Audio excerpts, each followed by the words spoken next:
তোমরা যারা উপবৃত্তি টাকা 2026-এর শিক্ষার্থীরা রয়েছ, তোমাদের নতুন ঘোষণা আসছে। ইতিমধ্যে তোমাদের নতুন নোটিশও প্রকাশ করেছে শিক্ষার্থীরা। এই নোটিশে তোমাদের বেশ কিছু বিষয় জানানো হয়েছে উপবৃত্তি 2026-এর নতুন ঘোষণা নিয়ে।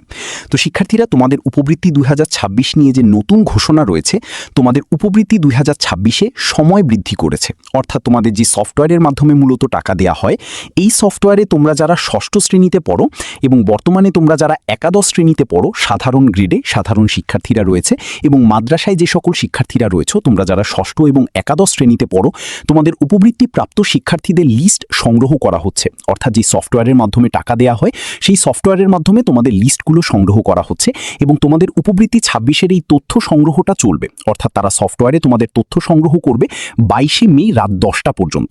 এই সময়টা তারা বৃদ্ধি করেছে। তো সেই অনুযায়ী তোমাদের ঈদের আগে তোমরা যারা ষষ্ঠ শ্রেণীতে পড়ো এবং তোমরা যারা একাদশ শ্রেণীতে পড়ো, তোমাদের টাকা দেওয়ার সম্ভাবনা একদমই কম। কারণ ইতিমধ্যে তোমাদের ষষ্ঠ শ্রেণী এবং একাদশ শ্রেণী নিয়ে ওই উপবৃত্তি যে সফটওয়্যার রয়েছে, সেই সফটওয়্যারটা কাজ করতেছে।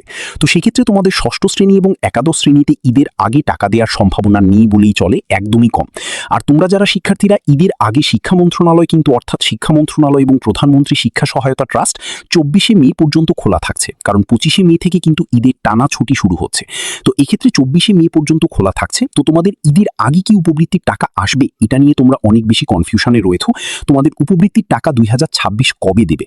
দেখো, তোমাদের ঈদের আগে টাকা পাওয়ার সম্ভাবনা অনেকটাই কম এবার। কারণ যেহেতু এবার ঈদটা হচ্ছে মে মাসে, তো যদি টাকা যায় সেক্ষেত্রে 20শে মে থেকে 24শে মে পর্যন্ত কিছুটা সম্ভাবনা রয়েছে, তবে সেই সম্ভাবনা অনেকটাই কম।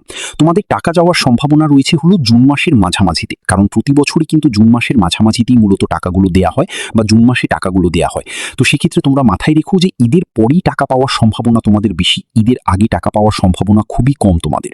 তো এই বিষয়টা তোমাদের অনেক বন্ধুরাই ঠিকমতো জানে না, তাই বেশি ভিডিওটা বন্ধুদের মধ্যে শেয়ার করে দাও। কারণ এখনও এই বিষয়টা নিয়ে কনফিউশন রয়েছে অনেকেই, যে ঈদের আগে তোমাদের টাকা আসবে কিনা। তো এই বিষয়টা শেয়ার করে দাও। তো আমাদের এডুকেশন টাইম ইউটিউব চ্যানেলে তুমি নিয়মিত আপডেটগুলো পেয়ে যাবে। সেগুলো পেতে এডুকেশন টাইম ইউটিউব চ্যানেলকে সাবস্ক্রাইব করে রেখো। আর পরবর্তী আপডেট পেতে অবশ্যই আমাদের সাথে যুক্ত হও। তোমরা কি কোন শ্রেণীর শিক্ষার্থীরা রয়েছে অবশ্যই কমেন্টে আমাদেরকে জানিও। দেখা হয় পরবর্তী ভিডিওতে, পরবর্তী আপডেটে। ধন্যবাদ সবাইকে।